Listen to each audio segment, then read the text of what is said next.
So here's the secret method that's leaked from the Japanese army that they used to literally turn American soldiers on their own country, on their own army, without using a single ounce of force. And they did it using this method called identity shifting, okay? And how they did it is the American soldiers that they had in captivity, they had them there and they would just pluck out one soldier out of the group and they would just talk to them, okay? So they would literally just sit in a room with the American soldier and they would just conversate with them. And then what they would do is very subtly, not like a bribe, but very subtly just offer them a cigarette or something and just ask them certain questions that would trigger them to think about the downsides of their own country, the downsides of capitalism, okay? Because Japanese were communists and they were trying to turn these American soldiers so they would be able to gather secret intel on the Americans, okay? So be able to destroy them. So either way, and then they would ask the questions like, dude, can you, well, they wouldn't say dude, but they would say like, hey, could you just name like one thing that's, bad about capitalism? Like, if you were to, not be a capitalist, why would that be? Something like that, right? Very persuasive questions. And, the person would be like, well, I don't know, this and that. Hey, like if there was one thing, right? Maybe there's not, but like if there were, what would it be? And they would just say one small thing, okay? And then these people, the Japanese, they would just expand on that. So they would just ask them more questions, right? That would trigger them to think negatively about capitalism, okay? And then from there on, they would just give them a cigarette, so a small reward to lay in a positive association in the nervous system for telling a negative thing. And they would give this confirmation, they would start looking at them more, they would start giving them more validation, right? And then this would be a positive association to saying negative things about capitalism. And they would just start building on this. And this would take hours, okay? And sometimes it would take a little bit to actually get somewhere. But, I'm gonna explain this to you and then how you can apply this for your own life to be more persuasive, more effective in your business, in your social life, and in your networking, okay? So from here, then they would just ask them like, hey, just write that down, right? So, just, a thought experiment, right? Like, nothing, here's a cigarette, just write it down real quick. Sounds interesting.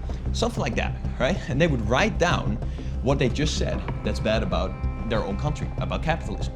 And right when they wrote that down, the Japanese knew that they had them by their teeth, because it's like, they wrote something negative there. So if they write one small negative thing, that's enough to really start shifting the belief of the American, because that's all that we're doing here. They're shifting the identity, and identity simply means that the belief that the American soldier has about themselves and about their country, etc. So they're starting to shift and break up these beliefs because they're showing them evidence of a different belief, right? Which is that communism is the right thing to do, okay? Because any belief really can be shifted, no matter how ingrained it is, okay? So from there on, they would start laying on top more and more evidence that communism is better, right? And they would keep going, agree with them, give them validation. And from there, what they would do is they would use the concept on top of identity shifting. They would use the method of social pressure to really get this guy to really turn. Okay, so what they would do, so would send him back after a while with a cigarette and some food and whatever, and then would send him back. The other American soldiers would ask him like, dude, what were you doing? What were you doing in there? What, are you tortured? Are you good? And he would just say like, nah, we just had a conversation. And then what they would do is this guy at this point would have a full-on essay of all the shit that he has been writing down about good things about communism and bad things about capitalism and American stuff. They would just literally over the microphone read out loud his whole essay.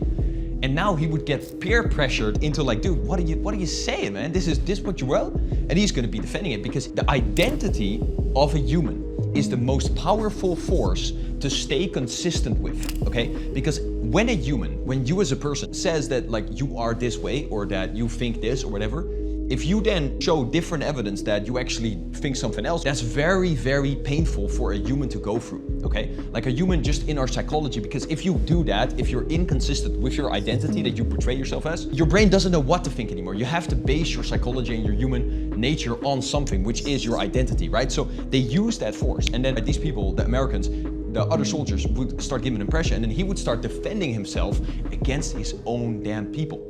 And that's all because of this little essay he wrote using these positive, associations that the Japanese used to get him to do it, small bit by bit.